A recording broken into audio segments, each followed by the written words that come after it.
Right. तो हम लोग रेस्पिरेटरी सिस्टम में बहुत लंबा समय गुजार चुके हैं, 6 घंटे का पूरा सिस्टम हम लोगों का ऑलमोस्ट कवर हो गया है।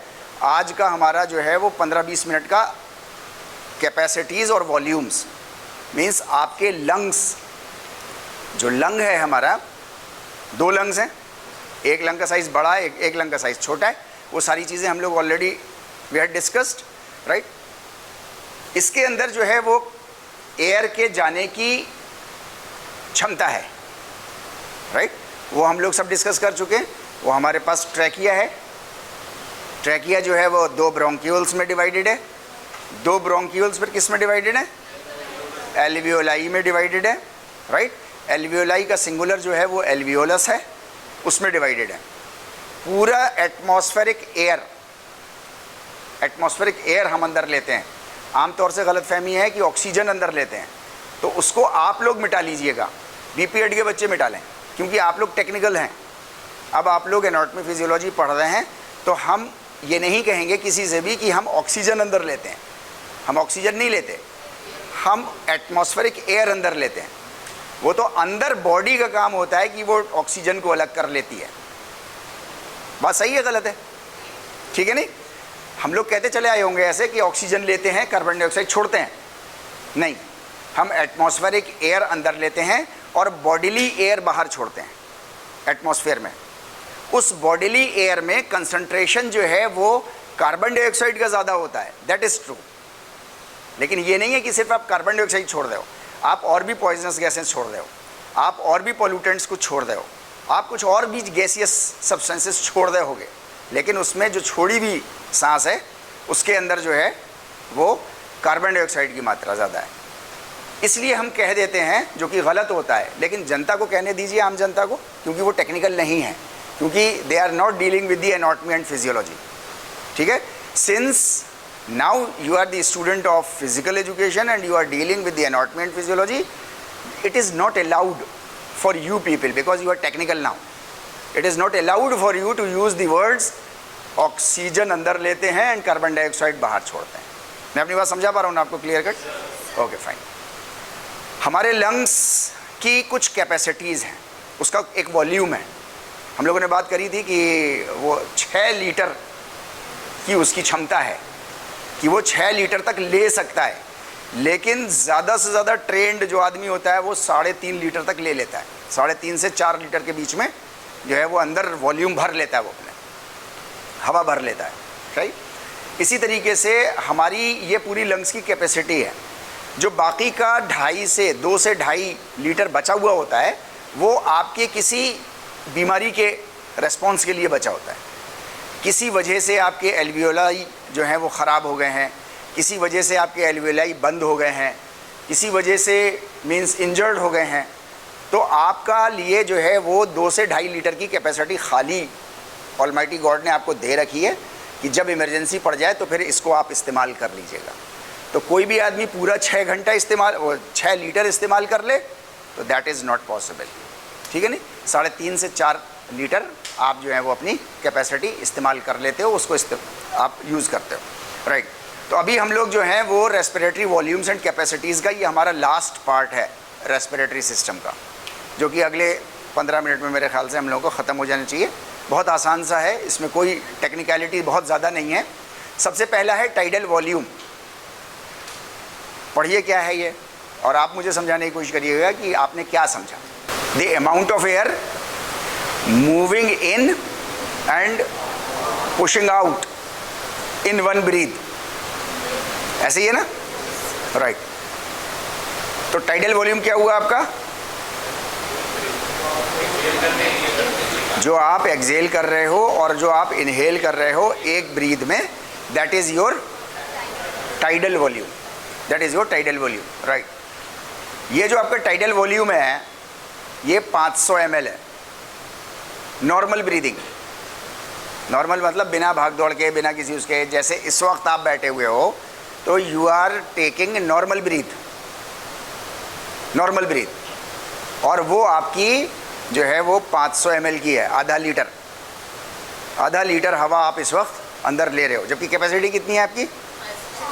6 लीटर की। मैक्सिमम कैपेसिटी आपके पास कितनी है यूजेबल? 3.5 से 4 लीटर। लेकिन जब आप नॉर्मली ऐसे बैठे हुए हो इत्मीनान के साथ, तो आप आधे लीटर से कम चला रहे हो। आधा लीटर आपकी बॉडी के लिए, सर्वाइवल के लिए पर्याप्त है। पूरी क्लास आप ऐसे ही चला दोगे आधे लीटर पे, नो प्रॉब्लम एट ऑल। हाँ, जानबूझ के अगर गहरी गहरी सांस लोगे आप, वो एक अलग मसला है, राइट। लेकिन नॉर्मल ब्रीथ, तो नॉर्मल ब्रीथ जो आप लेते हो in and out, normal breath in and out is tidal volume. नाम की टेक्निकलिटी है, नाम की टाइडल वॉल्यूम, बस। इसके अलावा जो है वो समझने के लिए इसमें कोई बहुत ज़्यादा वो नहीं है नहीं। ये तो नॉर्मल हमारा पैटर्न है। क्लास में बैठ करके आप कौन सा वॉल्यूम ले रहे हो? टाइडल वॉल्यूम ले रहे हो, दैट्स इट।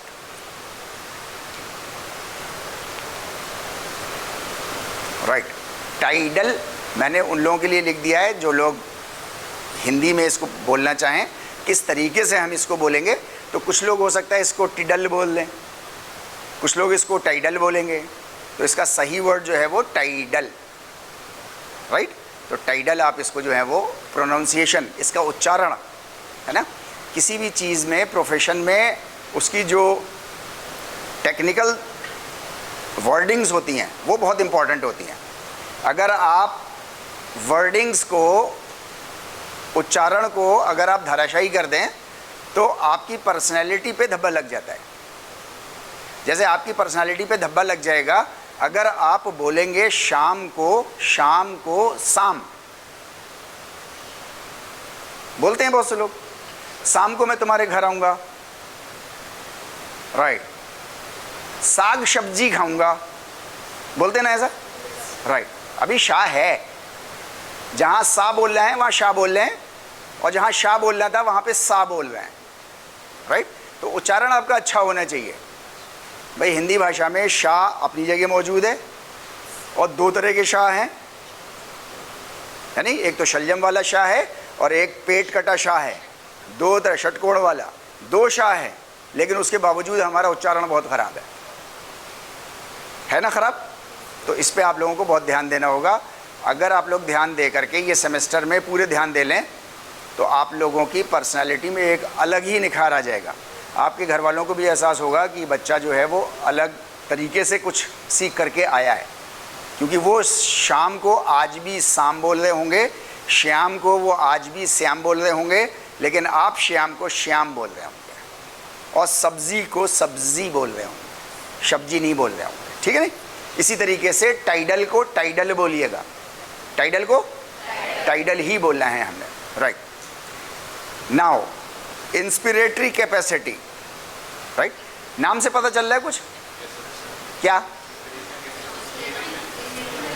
हाँ, इनहेल, इनहेल मैक्सिमम कितनी इनहेल हम कर सकते हैं, है ना। बिगेस्ट इनहेल लिखा हुआ है, सिंपल है। अब इसको आप अपने तरह से डिफाइन कर लीजिएगा। डेफिनेशन डजेंट मैटर हियर कि यहाँ पर ये डेफिनेशन दी हुई है तो यही डेफिनेशन ठीक है, आप अपने तरीके से दे लीजिएगा। हर बच्चे की अपनी क्रिएटिव पावर होती है, आप उसको डिफाइन कर लीजिएगा। मसला है असल में समझने का, और जो टेस्ट या एग्ज़ाम्स होते हैं उसको बस चेक करना होता है कि कितना आपने सीख लिया उसमें से। तो ज़रूरी नहीं है कि वही डेफिनेशन आप लें, जो डेफिनेशन यहाँ जो रटी हुई उसी को आप लें, नहीं, कोई ज़रूरत नहीं है, ठीक है नहीं। अगर आप समझ गए इंस्पिरेटरी कैपेसिटी, बिगेस्ट इनहेल, आपको एक लैंडमार्क दे दिया गया, तो आप खींच लीजिए पूरी जितनी हवा खींच सकते हो एटमॉस्फेयर की, मत दीजिए पड़ोसी को हवा खींचने। हो सकता है क्या ये कंपटीशन हो सकता है क्या? करके देखो, अरे करके देख लो, नहीं पॉसिबल नहीं है। अच्छा ओके फाइन।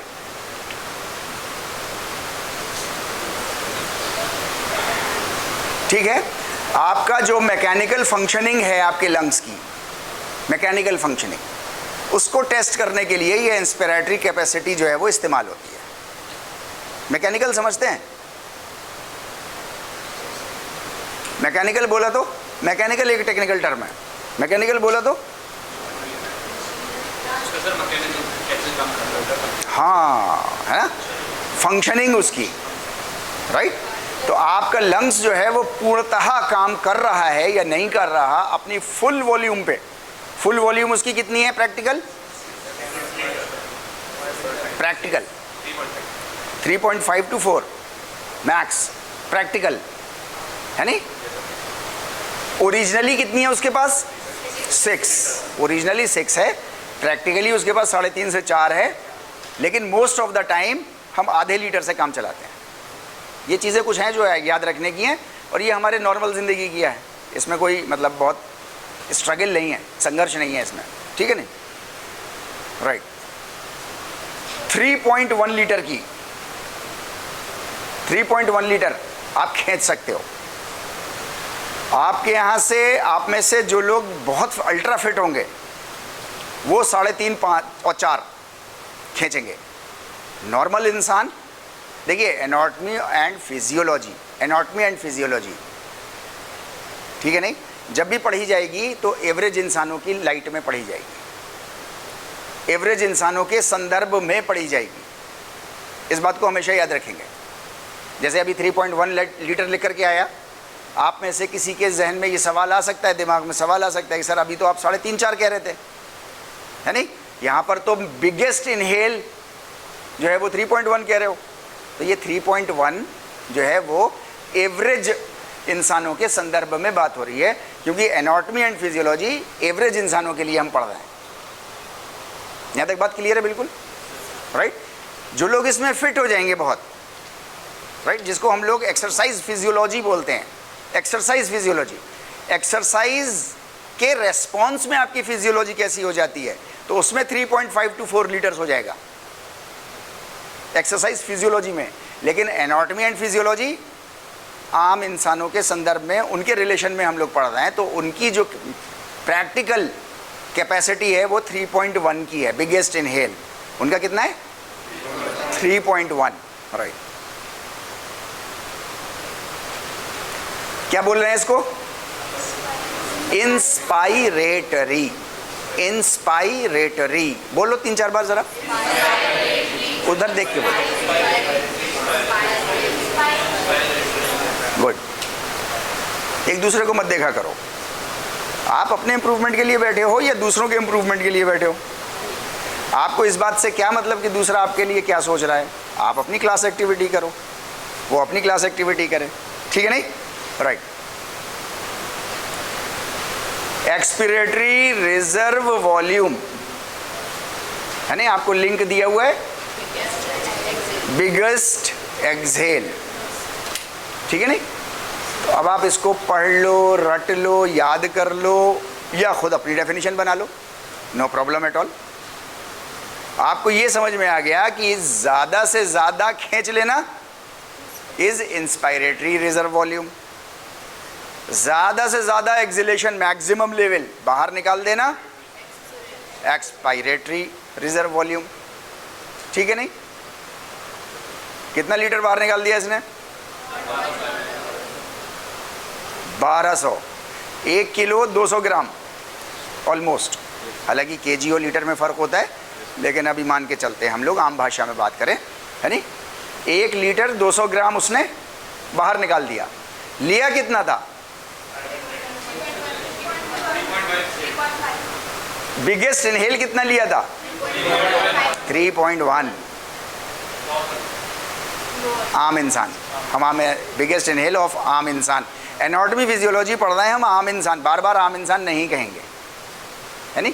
देखिए बहुत सी चीज़ें होती हैं जो मीन्स आप रिलेशन में ही पढ़ते हैं, रिलेशन में ही करते हैं, संदर्भ में ही पढ़ते हैं, राइट? उसको बार बार दोहराया नहीं जाता, ठीक है नहीं? ये तो मान के चलते हैं कि ऐसा, ये तो आम इंसान के लिए ही है। कहीं अलग से होगा तो उसको बता दिया जाएगा कि ये अलग से है, ठीक है नहीं? तो आपकी बिगेस्ट इनहेल कितनी है? 3.1 है। और बिगेस्ट एक्सहेल कितनी है? 1.2। बाकी की कहाँ गई?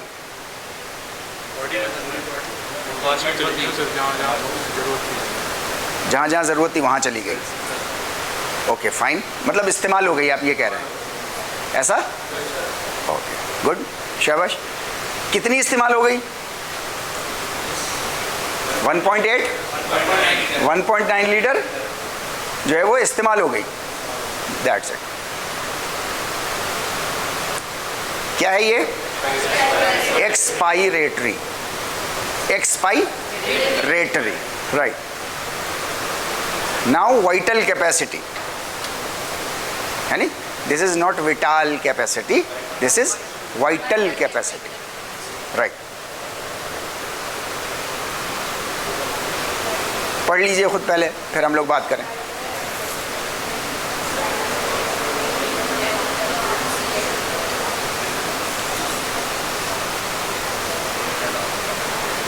ठीक है, नहीं, एक स्टेप हो गया हमारा क्लियर। आपने इनहेल किया और उसके बाद आपने एक्सहेल कर दिया, मैक्सिमम एक्सहेल जितना भी आप कर सकते हैं आपने कर दिया, that is your vital capacity. दिखाई दे रहा है क्या, या चेंज करूं? बिल्कुल नहीं दिखाई दे रहा। The vital capacity represents the change in volume from completely emptied lungs to completely filled lungs. Change कर दूं इसको मैं? Okay fine, right. तो vital capacity represents the change in volume from completely emptied lungs to completely filled lungs.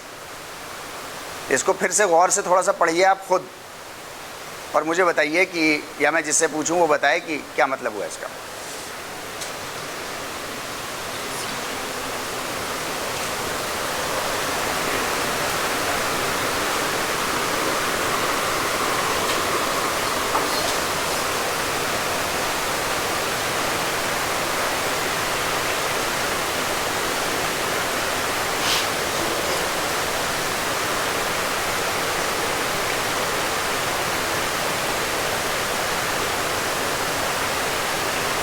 ऊपर वाले को देखो, वो क्या कह रहा है कि वाइटल कैपेसिटी जो है अमाउंट ऑफ एयर है, अमाउंट ऑफ एयर है जो खाली कर दी जाती है पूरी भरने के बाद।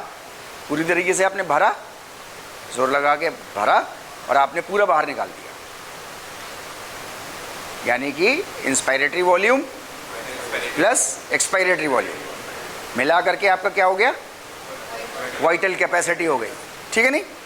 अब ये कह क्या रहे हैं कि ये वाइटल कैपेसिटी बताती क्या है, ये बता रहे हैं इस वाले पार्ट में। ये बताया जा रहा है कि ये रिप्रेजेंट किस चीज़ को करती है। तो किस चीज़ को करती है?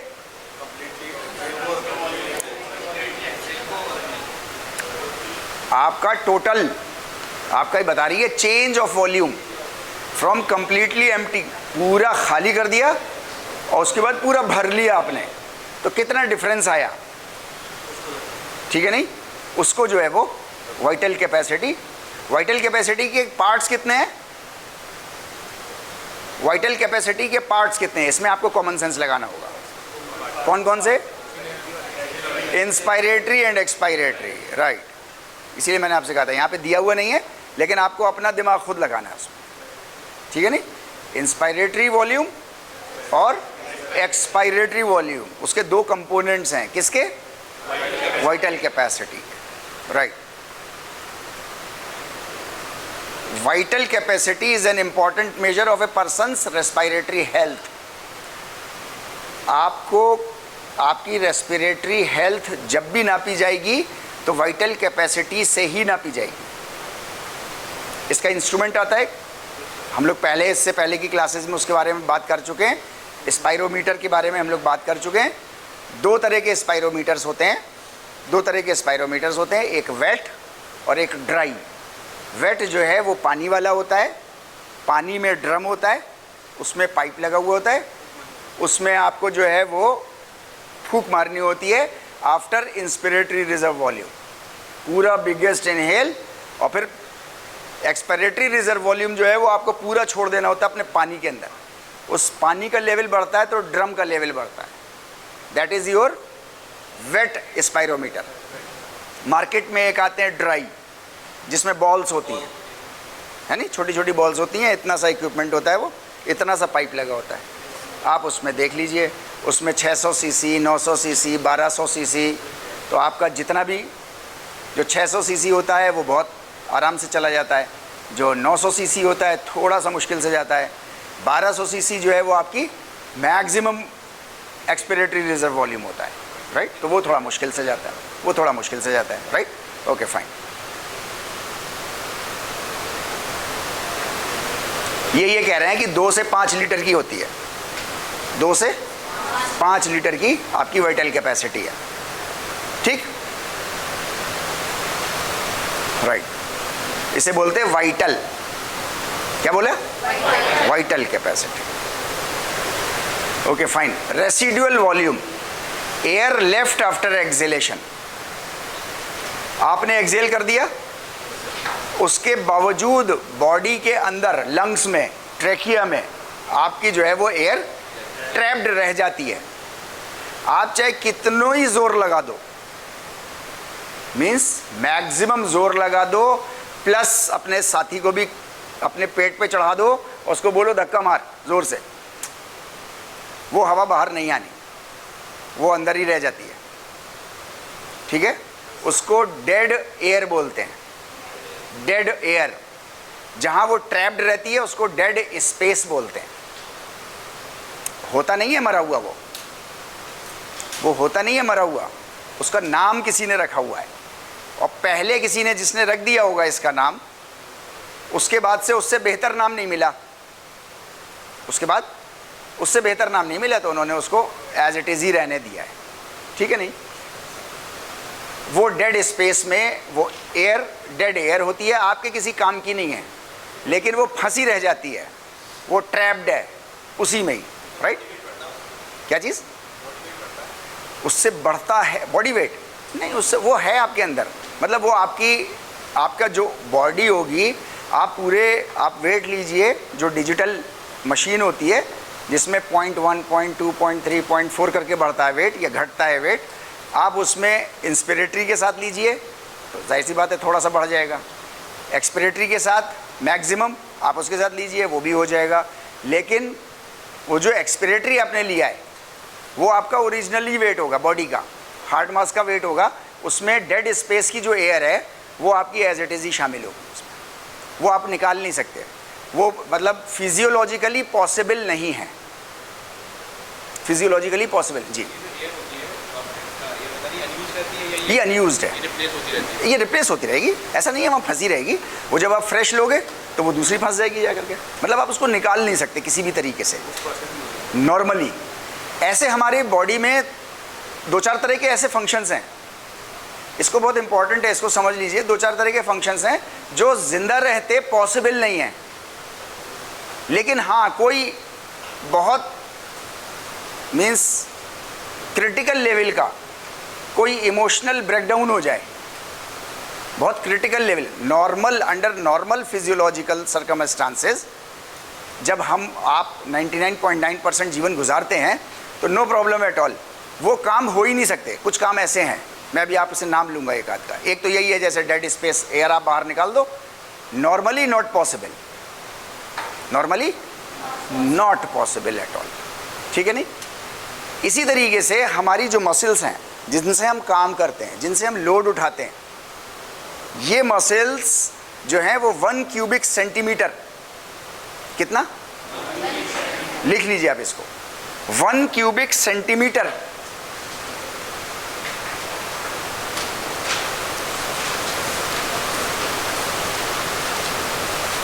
One cubic centimetre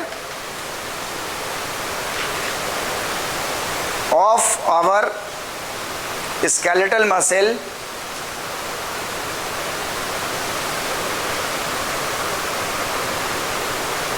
can raise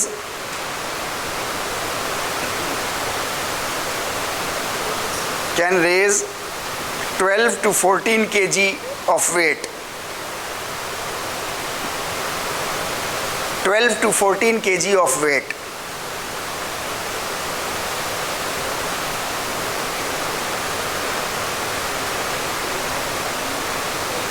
ठीक है, 1 क्यूबिक सेंटीमीटर, 1 क्यूबिक सेंटीमीटर का मतलब हुआ कि आपकी मसल का 1 सेंटीमीटर बाई 1 सेंटीमीटर स्क्वायर और गहराई में 1 सेंटीमीटर, ये मसल आप बाहर निकाल लो। राइट, इसको लेबोरेटरी में ले जा करके टेस्ट करो, ये 1 क्यूबिक सेंटीमीटर आपकी मसल है, इस मसल को आप टेस्ट करो तो इसके अंदर क्षमता है 12 से 14 किलो वज़न उठाने की, इसके अंदर 12 से 14 किलो। अभी ये तो बहुत बड़ी है, अभी ये तो बहुत गहरी है। राइट, इसका तो होना चाहिए कम से कम, अरे 500-600 किलो का होना चाहिए इसका। भाई इतने से का है 12 से 14 किलो का, है नहीं? तो अगर ये अभी 10 टाइम्स बढ़ जाए, हालांकि 10 टाइम्स नहीं, अभी तो ये और ज़्यादा टाइम्स बढ़ा हुआ है, अगर 10 टाइम्स भी बढ़ जाए तो भी 120 से 140 किलो तो यूं ही हो गया, ठीक है नहीं? राइट। लेकिन अंडर नॉर्मल सर्कमस्टांसेस मैं कोशिश करूं, आप कोशिश करो, तो कितना? 70 किलो। वो भी बहुत ट्रेंड, वो भी बहुत ट्रेंड। बहुत उठाएगा कोई 100 किलो, वो भी बहुत ट्रेंड। अच्छा, जो बहुत ट्रेंड, जो 100 किलो उठा रहा है, उसकी इतनी थोड़ी होगी, और उसकी इतनी होगी। मीन्स वो अपनी कैपेसिटी से 90% कम उठा रहा है, 90% कम हो रहा है। लेकिन यहीं अगर इसको किसी एबनॉर्मल या क्रिटिकल इमोशनल कंडीशन में डाल दिया जाए, राइट, तो अनएक्सपेक्टेडली जो है वो ये मीन्स दुनिया के सारे रिकॉर्ड्स तोड़ देता है।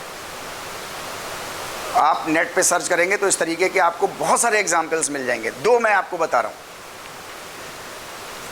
एक माँ के सामने उसका 3-3.5 साल का बच्चा खेल रहा था, घर के बाहर लॉन में ही खेल रहे थे। अचानक बिजली का खंभा, वो जो रेल की पटरी का बना होता है लोहे का, वो गिर पड़ा और बच्चा उसके नीचे आ गया। कंडीशन को समझने की कोशिश करें, उसके नीचे आ गया।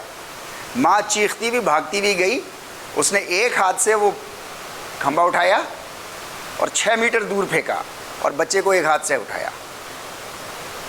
वो खंभा जो है वो कम से कम 5 से 7 लोग लेकर के चलते हैं, और वो भी हॉरिजेंटली, जिस वक्त उसको इधर से उधर शिफ्ट करना होता है, या उसको 5 से 7 लोग उठा करके उसको ट्रॉली पे रखते हैं, वो जो बिजली वाली ट्रॉली होती है बिजली घर की, और फिर उस पर ले करके जाते हैं। राइट और रॉन्ग? राइट। लेकिन वो एक्स्ट्रा बहुत ही क्रिटिकल एबनॉर्मल इमोशनल कंडीशन थी उस माँ के लिए कि उसका बच्चा नीचे दबा हुआ था। उसको इस बहस से मतलब नहीं था कि क्या चीज़ है वो, झाड़ू है, तिनका है, पत्ता है, वो क्या है। उसको उठना था, उस वक्त उसको उठाना था। राइट। एबनॉर्मल कंडीशनिंग थी, तो उसने, जाहिर सी बात है कहीं बाहर से तो उसको आई नहीं है कोई पावर, है उसकी मसल्स में पावर, लेकिन वो मसल की पावर नॉर्मल फिजियोलॉजिकल कंडीशंस में नहीं कर सकते। राइट। और उसने 6 मीटर दूर उसको फेंक दिया। इसी तरीके से एक ओलंपिक्स के फाइनल में जो है, एक जाहिर सी बात है हर इवेंट पे गोल्ड मेडल मिलता है। राइट। मुझे ईयर नहीं याद है उस ओलंपिक्स का, आप नेट पे डालेंगे तो आपको मिल जाएगा। उसमें 2 गोल्ड मेडल दिए गए, 2 गोल्ड मेडल दिए गए। एक गोल्ड मेडल जो है एथलीट को मिला और एक कैमरामैन को मिला। एक एथलीट को मिला और एक कैमरामैन को मिला। कैमरामैन उल्टा भागता हुआ जीत गया, जो गोल्ड मेडलिस्ट था उससे पहले पहुंच गया, उल्टा भागता हुआ। जबकि उल्टा भागता हुआ इंसान जो है वो हमेशा स्लो भागेगा सामने भागने से। राइट और रॉन्ग? राइट। उसकी अपनी कुछ इमोशनल कंडीशन थी उस वक्त, उसकी अपनी एक लंबी स्टोरी है, वो मैंने आपसे यहाँ वो कर रहा, लेकिन कोई इमोशनल कंडीशन थी उसकी कि ओलंपिक लेवल के फाइनलिस्ट्स, ओलंपिक लेवल के जो दुनिया के सबसे बेहतरीन फास्टेस्ट रनर्स होंगे, इसमें कोई शक नहीं है किसी को, फास्टेस्ट रनर्स होंगे, फॉरवर्ड रनिंग कर रहे हैं। उसने पहले मीटर से शुरुआत करी और 1.25 मीटर पे के डिफरेंस से वो जीत गया गोल्ड मेडलिस्ट से, उल्टा भागता हुआ। और सारी क्लिपिंग्स ली उसने, सारे एथलीट्स की क्लिपिंग्स ली। पॉसिबल है? पॉसिबल है, करके दिखाया उसने, लेकिन under normal circumstances not possible. वो कोई इमोशनल उसके साथ कुछ कंडीशन होगी, और बहुत हैवी कोई इमोशनल कंडीशन होगी जिसमें उसने इस तरीके का बिहेवियर शो किया, और उससे मीन्स उससे हुआ नहीं है, उसने किया नहीं है, उससे हुआ है। किया में और हुआ में फ़र्क है। जैसे माँ ने किया नहीं था, माँ से हुआ था। राइट। तो मैं ये कह रहा हूँ आपसे कि कुछ इस तरीके की कंडीशंस होती हैं। इसी तरीके से हमारा डेड स्पेस एयर है, अंडर नॉर्मल सर्कमस्टांसेस ये नहीं हट सकती। हाँ, आपको इलेक्ट्रिक करंट मारा जाए जोर का, तो आपकी डेड एयर स्पेस जितनी भी है वो भी खाली हो जाती है। उस वक्त तो सब कुछ ऐसा पिचक जाती है ना, सब बाहर। राइट। तो वो लेकिन नॉर्मल फिजियोलॉजिकल कंडीशन नहीं है, वो एबनॉर्मल फिजियोलॉजिकल कंडीशन है। ठीक है नहीं? Okay fine. तो ये रेसिडुअल वॉल्यूम, ये वही वॉल्यूम है राइट। इसको एक बार ज़रा देख लीजिएगा, रेसिजुअल, रेसिजुअल, डुअल नहीं, डू आमतौर से डू पढ़ते हैं, डुअल नहीं, डुअल नहीं, रेसिजुअल, रेसिजुअल। इसको आप लोग थोड़ा सा वो कर लीजिएगा, मैं ये सारी स्लाइड्स आपको भेज दूंगा, राइट। ओके, तो रेसिजुअल वॉल्यूम आपका क्या है? आपने जितना भी एक्सेल कर दिया, जितना भी एक्सेल कर दिया, उसके बाद भी डेड स्पेस एयर आपके अंदर बॉडी के है, बच गई है, फंसी रह गई है, वो अंडर नॉर्मल सर्कमस्टांसेस नहीं निकलेगी, किसी भी तरीके से नहीं निकलेगी, ठीक है। उसे हम लोग कहते हैं रेसिजुअल वॉल्यूम, राइट। 1.2 लीटर्स ये आपकी जो है वो फंसी हुई है किसी भी तरीके से। ये आपका रेस्पिरेशन, ये रेस्पिरेटरी वॉल्यूम्स और कैपेसिटीज़ का रिलेशनशिप के एक चार्ट है छोटा सा। हम लोग जिसको बात कर रहे थे, वाइटल कैपेसिटी, इंस्पायरेटरी कैपेसिटी और एक्सपायरेटरी कैपेसिटी, ऐसे ही है ना। तो ये एक छोटा सा वो है आपका वाइटल कैपेसिटी के ये तीनों, फंक्शनल रेसिडुअल कैपेसिटी, वही रेसिडुअल कैपेसिटी जो हमारी है, tidal volume and inspiratory reserve volume, ये सब जितनी भी हैं ये क्या हैं? ये सारी हमारी टोटल लंग कैपेसिटीज़ हैं। तो आपके सिलेबस में पार्ट है रेस्पिरेटरी वॉल्यूम्स एंड कैपेसिटीज़ का, वो पार्ट हम लोगों ने आज यहाँ पर कवर किया है। अभी हम लोग 5-7 मिनट के बाद हम लोग फिर से मिलेंगे 12 बजे। आप लोग जाइए, जा करके पानी यानी पी करके आइए, टहल के आइए, बॉडी स्ट्रेच करके आइए। हम लोग जो है वो आज डाइजेस्टिव सिस्टम शुरू करेंगे। 12:40 तक आपकी क्लास होगी जी। क्या चीज़? रीजेनरेशन। अगर मेरी लंग्स डैमेज हो जाती है तो वो ऐसा फिर से अगर काट के हम हटा दें तो जनरेट हो जाती है। वो लीवर होता है, लंग्स नहीं होता। अभी कोई लेटेस्ट टेक्नोलॉजी आ गई हो जिसकी वजह से ऐसा हो जाता हो तो वो उसके बारे में मुझे जानकारी है। लीवर तो होती है सर, लीवर तो नेचुरली होती है, artificially man induced. Man induced मतलब इंसान अपना हाथ लगा के उसमें कुछ कर दे, तो हो सकता है ऐसी कोई टेक्नोलॉजी आई हो, लेकिन मेरी जानकारी में अभी नहीं, नेचुरली नहीं होता। सर एक टर्म है सेलुलर रेस्पिरेशन, वो internal respiration is a cellular respiration. हाँ इंटरनल, वो तो हमने उसमें लिखा भी, आप उसको टिश्यू रेस्पिरेशन, कुछ किताबें टिश्यू भी कहते हैं, क्योंकि टिश्यू तो वही मतलब सिमिलर टाइप्स ऑफ सेल्स का नाम ही टिश्यू होता है। अब आप उसको सेलुलर, कुछ लोग सेलुलर बोल देते हैं, कुछ लोग उसको टिश्यू बोल देते हैं, लेकिन मेरा अपना जो मेरा मतलब पर्सनल वो है, वो सेलुलर ज़्यादा अच्छा उसका वर्ड है। हालांकि दोनों सही हैं, लेकिन सेलुलर ज़्यादा अच्छा है, क्योंकि सेलुलर से बात बिल्कुल क्लियर हो जाती है, बिल्कुल क्लियर है। सेल्स के अंदर जितना भी चेक नहीं हुई है आपकी, आप उस दिन नहीं लाई थी हैं? आपका दूसरा दिन है, रख लीजिए, आराम से बनाते रहिए, जब मांगे तब आप दे दीजिए। हाँ, ब्रीदिंग रेट, ब्रीदिंग रेट आपका एडल्ट का जो है वो 12 से 16 है। अभी हम लोग from today onwards we will start our next system, that is digestive system. Digestive system हमारे प्राइमरी सिस्टम्स में नहीं है, हम लोग ये पहले डिस्कस कर चुके। In the field of physical education digestive system हमारा प्राइमरी सिस्टम नहीं है। प्राइमरी सिस्टम हमारा जो है वो nervous system, muscular system, skeletal system, circulatory system, ये हैं हमारे, ऐसे ही है ना। ये हमारा सेकेंडरी है, मीन्स ये पीछे से काम करने वाले हैं। कुछ हैं हमारे फिजिकल एजुकेशन में, मैंने आपसे कहा था कि हमारे सारे सिस्टम्स एक ही हैं, मतलब एक सिंगल ऑर्गेनिज्म है, सारे सिस्टम्स मिला के। कोई सिस्टम ना कम है ना कोई सिस्टम ज़्यादा है। मैं कह रहा हूँ कि डाइजेस्टिव सिस्टम सेकेंडरी है, तो जब सेकेंडरी कह रहा हूँ तो इसका मतलब ये नहीं हुआ कि वो कम इम्पोर्टेंस के हैं, इम्पोर्टेंस पूरी है। लेकिन in the field of physical education आपको लार्ज मस्कुलर एक्टिविटीज़ करनी होती हैं फिजिकल एजुकेशन में। चूँकि लार्ज मस्कुलर एक्टिविटीज़ करनी होती हैं, तो लार्ज मस्कुलर एक्टिविटीज़ से रिलेटेड आपके जो प्राइमरी लेवल पे जो आपके सिस्टम्स हैं, जैसे नर्वस सिस्टम के बगैर लार्ज मस्कुलर एक्टिविटी नहीं हो पाएगी या हो जाएगी, नहीं हो पाएगी। स्केलेटल सिस्टम के बगैर, सर्कुलेटरी सिस्टम के बगैर, रेस्पिरेटरी सिस्टम के बगैर। तो वो कुछ सिस्टम्स हैं जो जिनको हमने प्राइमरी क्लासिफाई किया था, और कुछ को हम पीछे से, जैसे एंडोक्राइन सिस्टम पूरा उतना ही इंपॉर्टेंट है जितना नर्वस और मस्कुलर और स्केलेटल, लेकिन वो पीछे से काम करने वाला है। डाइजेस्टिव सिस्टम वो पीछे से काम करने वाला है। लिखवाया होगा, मैं एक बात आपसे अभी शेयर कर रहा हूँ, ठीक है नहीं? मतलब मैं ये कह रहा हूँ कि उसको आप में से ही कोई अभी खड़ा होकर के इस बात को डिस्कस कर सकता है। हम लोग आपस में इस बात का लंबी चर्चा कर सकते हैं कि बगैर डाइजेस्टिव सिस्टम के तो कोई सिस्टम काम ही नहीं करेगा। अच्छा, तो फिर मैं उस पर यही कहूँगा कि बगैर एक्सक्रीटरी सिस्टम के भी कोई सिस्टम काम नहीं करेगा।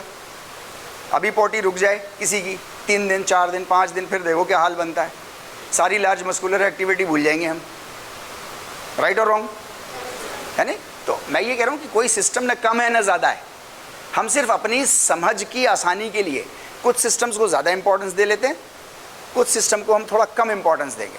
हम डाइजेस्टिव सिस्टम को थोड़ा कम इंपॉर्टेंस देंगे उसमें, ठीक है? और जल्दी से हम इसको कवर करने की कोशिश करेंगे ताकि हम स्केलेटल, मस्कुलर, नर्वस, सर्कुलेटरी उस पर हम ज़्यादा टाइम डिवोट कर पाएँ, जिस पे आपका पूरा प्रोफेशन जो है वो as a large muscular activity depend करता है।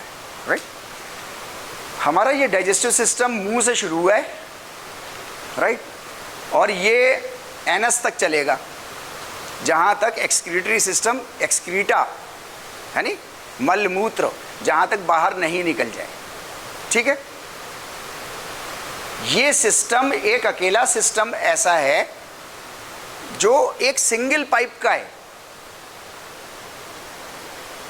सिंगल कंटिन्यूअस पाइप है। यहां से शुरू हुआ, पाइप कैसा होता है? अंदर से हॉलो, ठीक है? और वो चलता चलता चलता चलता सिंगल ही है। वो यहाँ से सिंगल आएगा, ये सिंगल आएगा, ये भी उसी का पार्ट का हिस्सा है, बस यहाँ थोड़ा सा फूला हुआ है जिसको हम पेट कह रहे हैं। राइट? यहाँ से जो है वो आपका अलग पार्ट शुरू हो जाएगा, स्मॉल इंटेस्टाइन। ये सब आपस में गुते मुते हैं, ये सब एक सिंगल पाइप है। आप इसको अगर डाइजेस्टिव सिस्टम को बाहर निकालोगे किसी भी ऑर्गेनिज्म के अंदर से, कैडेवर से, डेड बॉडी से, तो आपको एक पाइप ये और एक पाइप आपका मलमूत्र का, ये सिंगल पाइप है।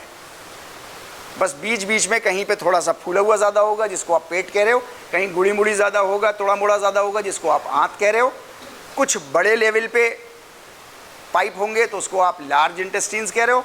बस इतना सा फर्क होगा, लेकिन होगा ये एक सिंगल पाइप, ठीक है नहीं? राइट। इसके ये डिफरेंट पार्ट्स हैं। यहां से शुरू हुआ माउथ से, ठीक है? अब माउथ के अलग अलग पार्ट हैं। ये पैलेट है, पैलेट कहते हैं ऊपर के हिस्से को, ऊपर तालू जिसको हम बोलते हैं, है नहीं? ऊपर वो है यूवुला है, यूवुला जिसको हम यहाँ ये गर्दन के अंदर वो एक लटका हुआ मांस छोटा सा होता है जिसको हम कौवा बोलते हैं, राइट? वो यूवुला है। देन हमारी टंग है, राइट? टंग का ऊपर का हिस्सा, नीचे का हिस्सा बड़ा चिकना होता है, ऊपर का हिस्सा बड़ा रफ सा होता है। क्यों? क्योंकि इसमें सारे हमारे जो हैं वो टेस्ट बर्ड्स होते हैं, छोटे छोटे छोटे छोटे से माइक्रोस्कोपिक होते हैं, बहुत खुरदुरा सा होता है ज़ुबान का हिस्सा हमारा। देन हमारे टीथ हैं, राइट? इसी तरीके से हमारा जो है वो सलाइवरी ग्लैंड्स हैं, जहाँ से हमारा थूक बनता है, वो हमारे सलाइवा है, जो हमारे डाइजेस्टिव सिस्टम का एक बहुत इंपॉर्टेंट हिस्सा है, ठीक है नहीं? देन हमारे पास जो है वो और बहुत सारे हैं, फेरिंग्स है, फूड पाइप हमारे पास है, देन स्टोमक है, देन इस तरीके की बहुत सारी चीज़ें हमारे पास हैं डाइजेस्टिव सिस्टम में। इतनी बहुत सारी चीज़ें हैं, हम सब नहीं पढ़ेंगे, कुछ को पढ़ेंगे, ठीक है? लेकिन फंक्शंस हम एक बार सबके देख लेंगे, ठीक? डाइजेस्टिव सिस्टम का जो प्रोसेस है वो 6 फेजेस में हो रहा है, ठीक है? सबसे पहला फेज इंजेशन। इंजेशन कहते हैं अंदर लेना, राइट? मैं फिर आपसे कह दूं कि हम लोग एनाटॉमी फिजियोलॉजी को कर रहे हैं कवर, तो एनाटॉमी फिजियोलॉजी को जो कवर कर रहे हैं ये नॉर्मल सर्कमस्टांसेस में कर रहे हैं, नॉर्मल ह्यूमन बीइंग्स के लिए कर रहे हैं। वरना इंजेक्शन तो आपको इंजेक्शन से भी दिया जा सकता है, दिया जा सकता है, बॉडी के किसी भी हिस्से से दिया जा सकता है, आपको नाक के ज़रिए से भी दिया जा सकता है, आपको पाइप डाल के डायरेक्ट एसोफेगस में डाल दिया जाए खाना, वहाँ पे भी दिया जा सकता है। लेकिन वो सब नॉर्मल सर्कमस्टांसेस नहीं है, ये नॉर्मल है, वो नॉर्मल नहीं है, तो हम लोग उनको डिस्कस भी नहीं कर रहे हैं यहाँ पे, ठीक है नहीं, राइट। तो हमारा एक तो इंजेक्शन वाला हिस्सा है जहाँ पर आप खाने को अंदर लेते हो, खाने को एक गोलमोल सा बना के उसको एनाटॉमी की भाषा में बोलते हैं बोलस, लिख लीजिए चाहे तो, निवाला इज बोलस, BOLUS, BO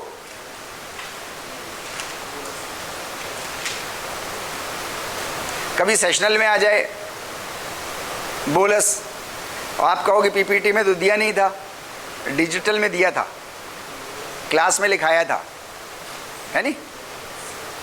तो बोलस इज दैट निवाला which you prepare according to the size of your mouth, according to the condition of your mouth. भाई हो सकता है आपके किसी जबड़े में किधर की तरफ आपको दर्द हो रहा हो, तो हो सकता है आप जितना नॉर्मल खाते थे उसका 1/4 ही निवाला तोड़ तोड़ के खा रहे हो, ऐसा हो सकता है ना, पॉसिबल है, राइट। तो दैट इज बोलस। वो बोलस इंजेस्ट होता है, फिर उसके बाद हम उसकी ग्राइंडिंग करते हैं, है नहीं, उसको काटते हैं, उसको पीसते हैं, उसको ग्राइंड करते हैं, राइट। ये ग्राइंडिंग इंजेक्शन के दौरान पूरा सलाइवा उसमें मिलता है, थूक उसको लुब्रिकेट करता है। अगर थूक नहीं होगा तो हम खाना नहीं चबा पाएंगे, राइट। हमारी जितनी भी ये लेयर्स हैं अंदर की, ये सब फट जाएंगी, खाने के उसमें छिल जाएंगी, क्योंकि खाना तो आप हर तरह का खाते हो ना, मुलायम से मुलायम और हार्ड से हार्ड, लाइक गन्ना छीलना, राइट, और मुलायम से मुलायम दूध की मलाई और पिघला हुआ मक्खन, देसी घी रूम टेम्परेचर का रखा हुआ, मुलायम से मुलायम। तो हर तरह का खाना खाते हो, खाना हर तरह के मीन्स इंजेक्शन के बाद हर चीज़ के टुकड़े करता है, वो गन्ने के भी टुकड़े कर रहा है और वो दूध मलाई के भी टुकड़े कर रहा है, राइट। तो उसके लिए ज़रूरी है कि उसके पास सलाइवा हो। सलाइवा जो है वो सिर्फ आपके ग्राइंडिंग में मदद नहीं करता, बल्कि आपके डाइजेशन में भी मदद करता है। आपके खाने का डाइजेशन कहाँ से शुरू हो जाता है, तो आम जनता ये कहती है कि पेट से होता है या आंतों में होता है, यानी मुंह से शुरू हो जाता है। आपका कार्बोहाइड्रेट का पार्ट, कार्बोहाइड्रेट वाला पार्ट का ब्रेकडाउन शुरू हो जाता है आपके सलाइवा के मिलते ही। सलाइवा में आपके एक एंजाइम होता है जिसको एमाइलेज बोलते हैं, लिख लीजिए AMYLASE।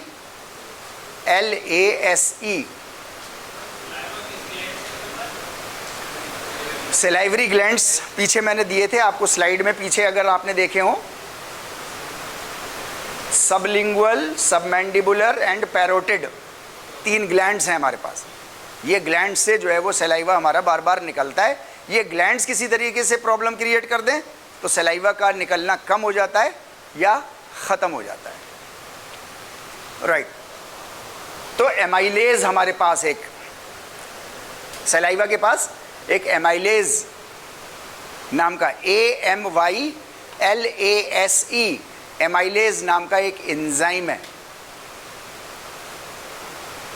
ठीक है नहीं, जो आपके डाइजेस्टिव प्रोसेस को मुंह में ही शुरू कर देता है। यहां तक बात क्लियर है, राइट। अभी इससे हट के, इससे डाइजेशन से हट के, लेकिन इसी से रिलेटेड एक बात मैं एक्स्ट्रा आप लोगों के साथ ये शेयर करता चलूं कि बॉडी में बहुत तरह के एंजाइम्स हैं, राइट, बहुत तरह के जो हैं वो एसिड्स हैं, बहुत तरह के बेसेस भी हैं, डिफरेंट डाइजेस्टिव जूसेस भी हैं हमारे पास, ठीक है नहीं, राइट। अभी आप कैसे पहचानोगे कि ये एसिड है या बेस है या एंजाइम है? आपसे पूछा जाए, कोई एक वर्ड दिया जाए आपको और आपसे पूछा जाए कि ये एंजाइम है या नहीं है, ये एंजाइम है या नहीं है, तो आप कैसे बताओगे इसको? आप राइट, वेरी गुड, है ना।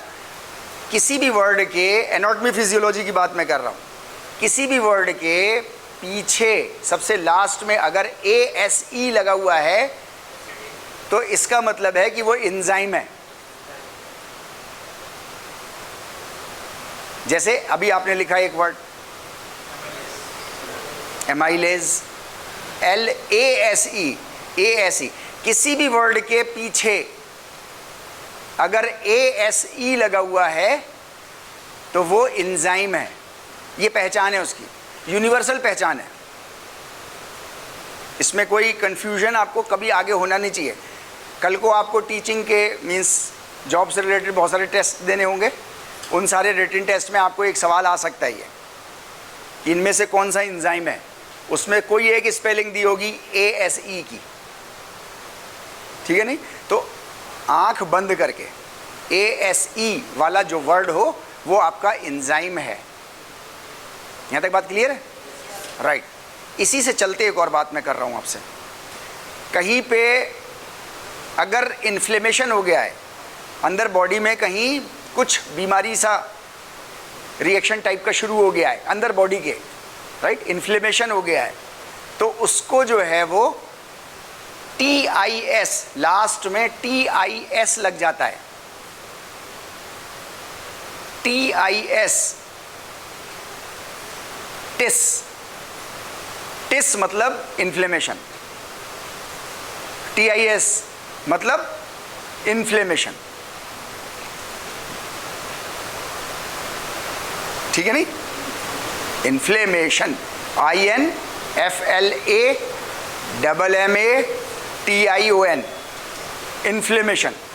मैं कुछ पहचान बता रहा हूं आपको। फॉर एग्जाम्पल, जैसे ब्रोंकाइटिस, ब्रोंकियोल्स के अंदर, लंग्स में ब्रोंकियोल्स के अंदर आपके इन्फ्लेमेशन हो गया, राइट, तो उस बीमारी का नाम है ब्रोंकाइटिस। देखो ना, TIS लगा हुआ है ना लास्ट में, राइट। आपको वर्ड्स दिए हुए हों आपके एग्जाम में और उसमें पूछा जाए कि इसमें से इन्फ्लेमेटरी कंडीशन कौन सी है, तो जिस वर्ड के आगे TIS लगा हो आप उसको आंखें बंद करके निशान लगा देना कि ये इन्फ्लेमेटरी कंडीशन है, क्योंकि TIS का एनाटॉमी फिजियोलॉजी की भाषा में मतलब होता है इन्फ्लेमेशन। यहाँ तक समझ गए बात को? नेफ्राइटिस, किडनी में, किडनी के सेल्स नेफ्रॉन्स होते हैं और नेफ्रॉन्स, उन सेल्स में अगर इन्फ्लेमेशन हो जाता है, कुछ बीमारी की प्रक्रिया शुरू हो जाती है, तो उसको जो है नेफ्राइटिस के नाम से बोलते हैं, है नहीं? एपेंडिसाइटिस नाम सुने होंगे आपने इस तरीके के, है नहीं?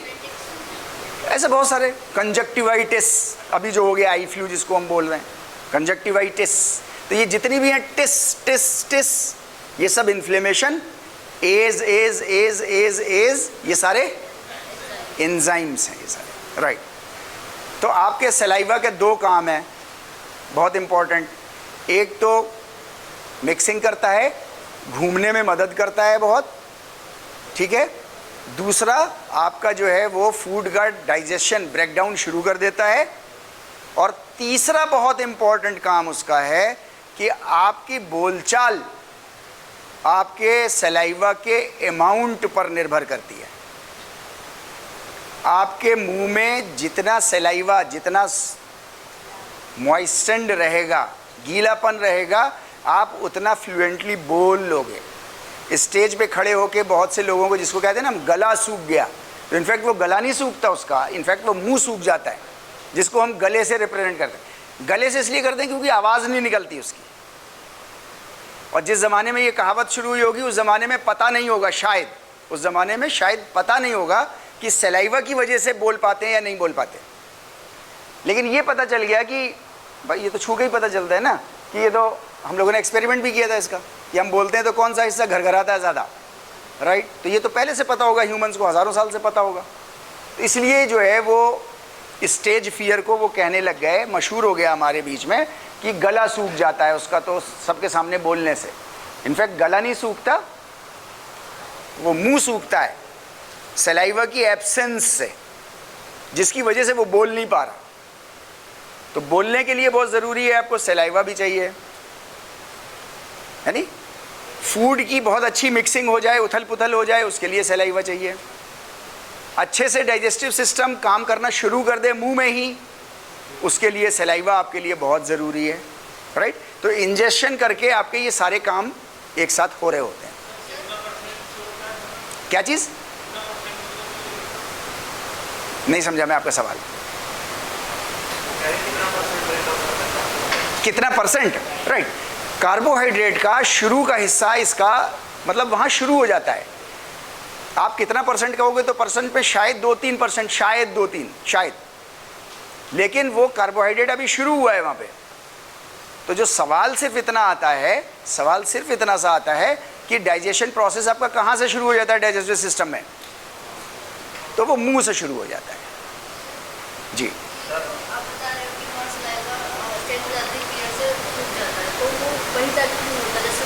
नहीं, किसी भी कंडीशन में सूख सकता है। अरे अभी शेर आ जाए आपके सामने तो गला सूख जाएगा।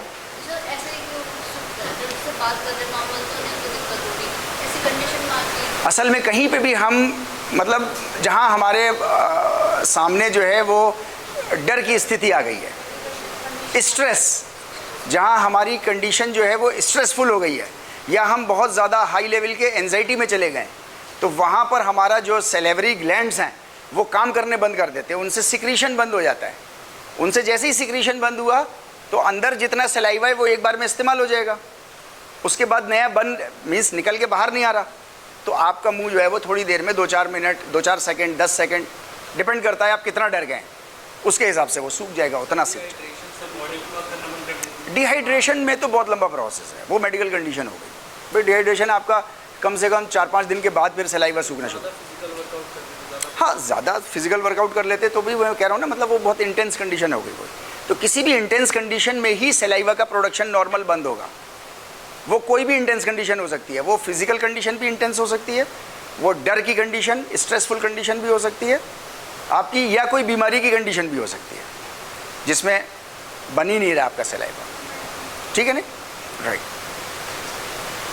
दूसरा पार्ट है मैकेनिकल ब्रेकडाउन। तो मैकेनिकल ब्रेकडाउन तो इंजेक्शन में हो रहा है, वो ग्राइंडिंग आपकी चल रही है, वो पीस रही है, राइट। आपकी टंग जो है वो उसको रोल कर रही है खाने को, वो जो बोलस आपने लिया है वो उसको ऊपर नीचे दाएं बाएं डायगोनल इधर उधर घुमा घुमा के उसको डिफरेंट दांतों में, वो आपका मुंह सेंस कर रहा है, वो आपका मुंह सेंस कर रहा है कि इसको किस डायरेक्शन में जाना चाहिए, तो उस डायरेक्शन के दांतों को इस्तेमाल करते हुए वो ज़ुबान उसको वहाँ ले जाती है निवाले को, इधर पलटाती है, इधर उलटती है, इधर करती है, ऐसा ऊपर नीचे करते और दब वो करती है। ये मैकेनिकल प्रोसेस है, ठीक है नहीं?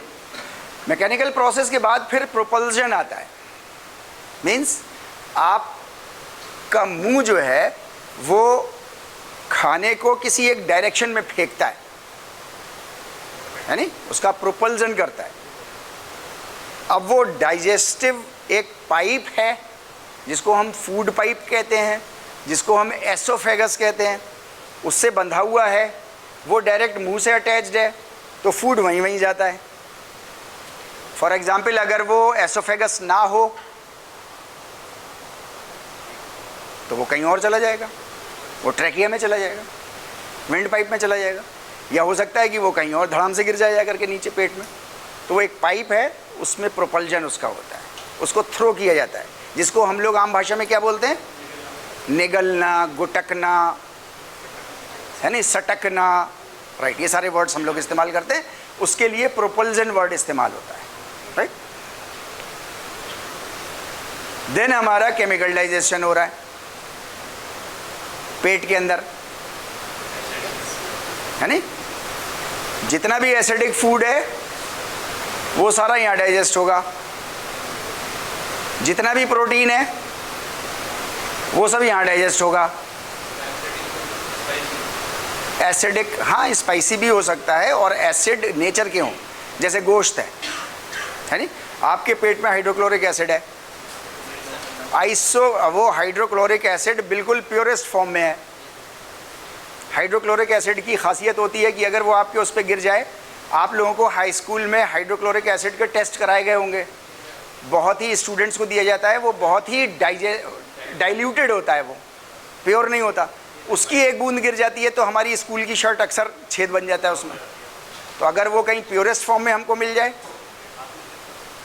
है नहीं, तो हम कुछ भी हो जाएगा उससे, राइट। वो कंसंट्रेटेड हाइड्रोक्लोरिक एसिड हमारे पेट में है, लेकिन हमारे पेट की लेयरिंग इस तरीके की है, 3 लेयर से हमारा पेट ढका हुआ है, 3 लेयर से।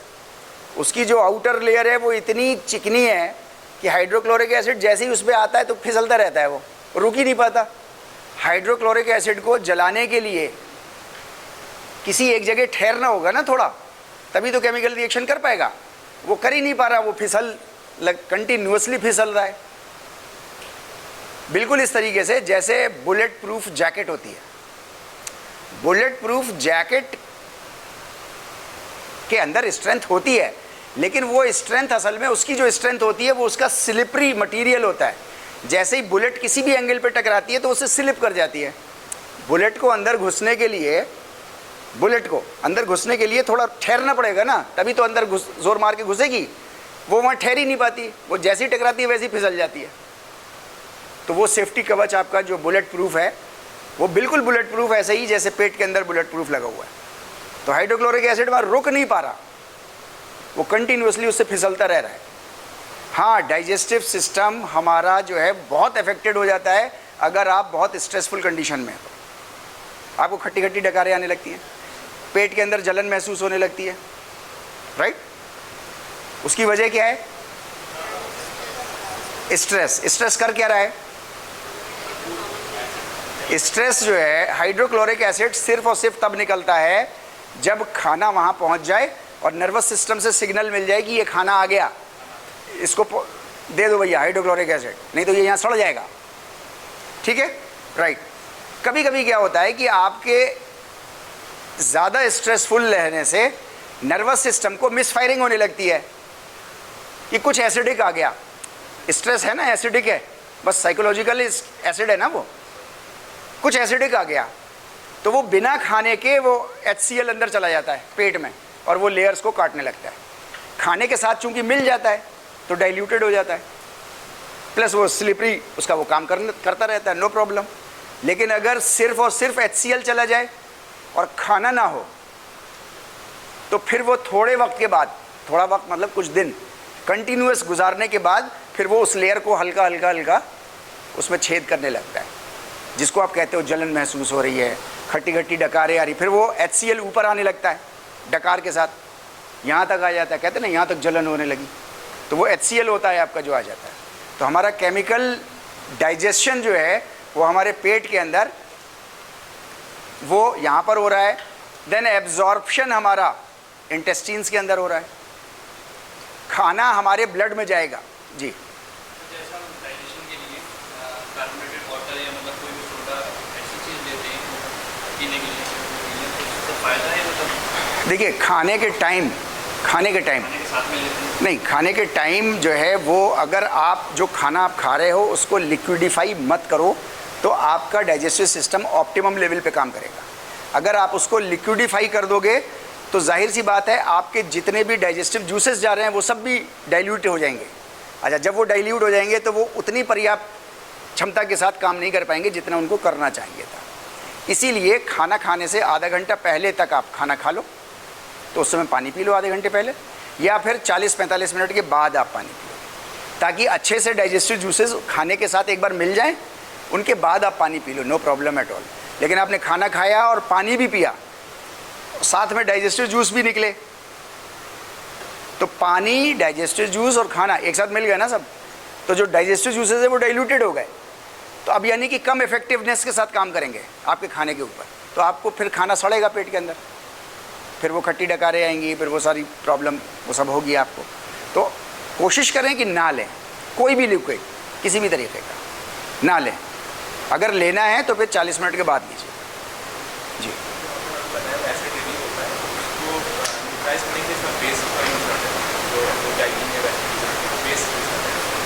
हाँ, बेस इस्तेमाल करेंगे अगर ज़्यादा हो रहा है तो।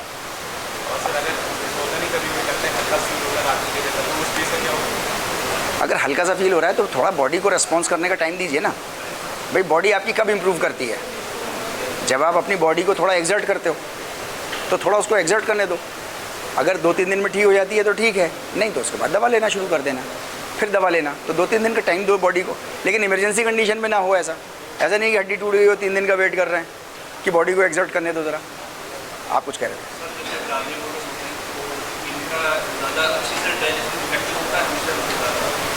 नहीं नॉर्मल है? नहीं, नॉर्मल है, नॉर्मल है, उसमें कोई वो नहीं। क्या चीज़?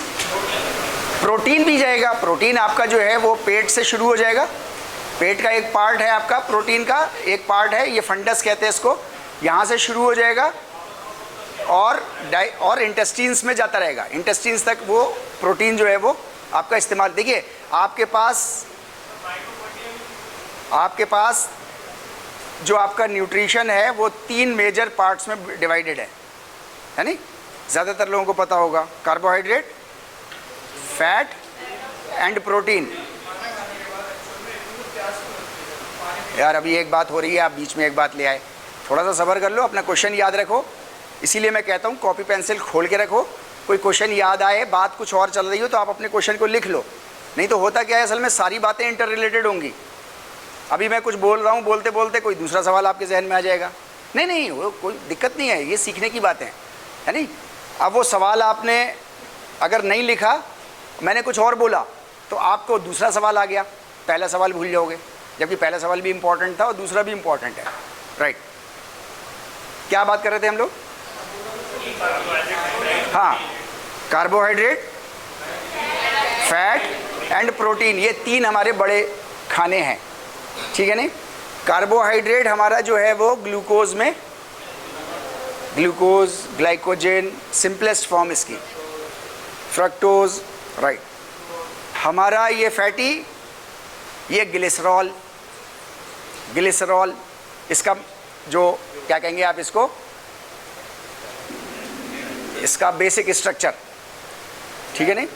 प्रोटीन का बेसिक स्ट्रक्चर अमाइनो एसिड्स, ठीक है नहीं? राइट। तो कार्बोहाइड्रेट का बेसिक स्ट्रक्चर क्या है? ग्लूकोज, फ्रक्टोज, इस तरीके का, राइट। फैट का ग्लिसरॉल, ग्लिसरॉल GLYCEROL, इसमें डिवाइड होगा। आपका प्रोटीन अमाइनो एसिड। आपकी बॉडी जो है वो कार्बोहाइड्रेट को पूरा कार्बोहाइड्रेट की तरह नहीं लेती। ऐसा नहीं है कि आपने केला खाया तो वो केला पूरा का पूरा ऐसे जाके कहीं लग जाएगा, नहीं। वो केला उसके जो कार्बोहाइड्रेट का पार्ट है, उसका जो फ्रक्टोज है, उसका जो ग्लूकोज है, वो निकल के आएगा, वो यहाँ एब्जॉर्ब होगा, वो यहाँ एब्जॉर्ब होगा और वो एब्जॉर्ब पार्ट जो है वो लगेगा, ना कि पूरा कार्बोहाइड्रेट लगेगा। इसी तरीके से प्रोटीन अमाइनो एसिड लगेगा। ऐसा नहीं है कि आपने अंडा खाया, बॉडी बिल्डिंग करने के बाद अंडा खाया और वो अंडा फुचक सलग के यहाँ आ गया और ये उछलने लगा, ऐसा नहीं होगा। अमाइनो एसिड होगा, पहले अमाइनो एसिड में ब्रेकडाउन होगा पूरा प्रोटीन, और फिर उसके बाद वो अमाइनो एसिड पूरे में ट्रैवल करेगा ब्लड से, और जहाँ जहाँ अमाइनो एसिड की ज़रूरत होगी वहाँ वहाँ अमाइनो एसिड जो है वो इस्तेमाल होता रहेगा। क्या चीज़? जैसे रेस्पिरेटरी सिस्टम की तरह जहाँ जहाँ ऑक्सीजन की ज़रूरत है वहाँ वहाँ वो लगता रहेगा। जैसे आप दवा खाते हो, फॉर एग्जांपल आपके सिर में दर्द हो रहा है, आपने डिस्प्रिन खाई, तो आपको क्या लगता है कि आपने जो दवा खाई वो गोली, एक इतनी बड़ी गोल गोली, वो जा कर के कहीं लग गई, सर में फिट हो गई? नहीं, वो अपने बेसिक स्ट्रक्चर पे टूटेगी, टूटने के बाद वो ब्लड में एब्जॉर्ब होगी, फिर ब्लड लेके उसको चलेगा और सर पे जाके लगा देगा, राइट। आपको क्या लगता है, क्या पैर खाली रह जाएंगे, पेट खाली रह जाएगा, पीठ खाली रह जाएगी? नहीं, बॉडी के सारे सेल्स की तरफ जाएगी, लेकिन जिन सेल्स को ज़रूरत होगी वो सेल्स उसको ले लेंगे खोल के मुंह, जिनको नहीं ज़रूरत होगी वो आगे बढ़ा देंगे कि तुम ले लो, तुम ले लो, कि तुम ले लो। इसी तरीके से प्रोटीन का मामला है, इसी तरीके से फैट का मामला है, इसी तरीके से कार्बोहाइड्रेट का मामला है, इसी तरीके से वाटर का मामला है। क्या चीज़? मिनरल्स का भी ऐसे ही है, सब ऐसे ही। वो मैं ये कह रहा हूँ कि खाना आपका जो है वो माइन्यूटेस्ट लेवल पे पहले ब्रेकडाउन होगा, फिर उसके बाद एब्जॉर्ब होगा, ठीक है नहीं? तो मैं आपसे कह रहा हूँ कि पहले तो आपका इंजेक्शन एक पार्ट हो गया, दूसरा पार्ट आपका जो है वो ब्रेकडाउन उसका हो गया, देन उसका एब्जॉर्प्शन एक पार्ट हो गया, राइट। एक पार्ट होता है जिसको हम बोलते हैं एसिमिलेशन। एसिमिलेशन मतलब जब सेल्स में चला जाए, एसिमिलेट हो गया, सेल्स के अंदर चला गया। अच्छा, बेसिक उद्देश्य खाने का, डाइजेस्टिव सिस्टम का, डाइजेस्टिव सिस्टम का बेसिक जो प्राइमरी ऑब्जेक्टिव है, क्या डाइजेस्ट करना है या एसिमिलेट करना है? Assimilation is the basic objective of the digestive system, ये याद रखिएगा, लिख लीजिए इसको। Assimilation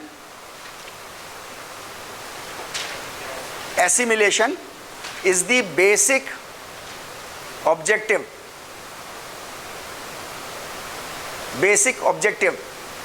of the digestive system.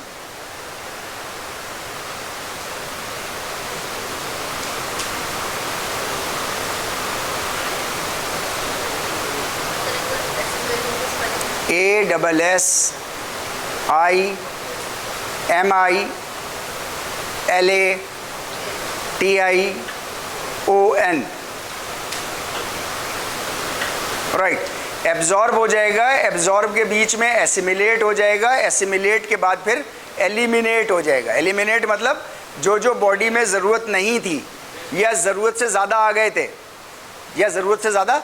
गए थे वो सब आपकी बॉडी से किसी भी तरीके से बाहर निकलेंगे। वो गैसियस बन के भी बाहर निकल सकते हैं और वो आपके जो है वो मलमूत्र के ज़रिए से भी जो है वो बाहर निकल सकते हैं, वो आपके पसीने से भी बाहर निकल सकते हैं। उसका एलिमिनेशन का बॉडी का अलग अलग फंक्शनिंग है, ठीक है नहीं? तो गैसियस भी निकल सकता है, पसीने से भी निकल सकता है और आपके पेशाब और पखाने से भी जो है वो बाहर निकल सकता है। ये हमारे 6 स्टेजेस हैं बेसिक डाइजेस्टिव सिस्टम। यहाँ तक बात क्लियर है? राइट। अगली क्लास में हम लोग आगे से इसके बात करना शुरू करेंगे। यहाँ तक की स्लाइड मैं आपको आज भेज दूँगा, ठीक है नहीं? Right. Thank you very much.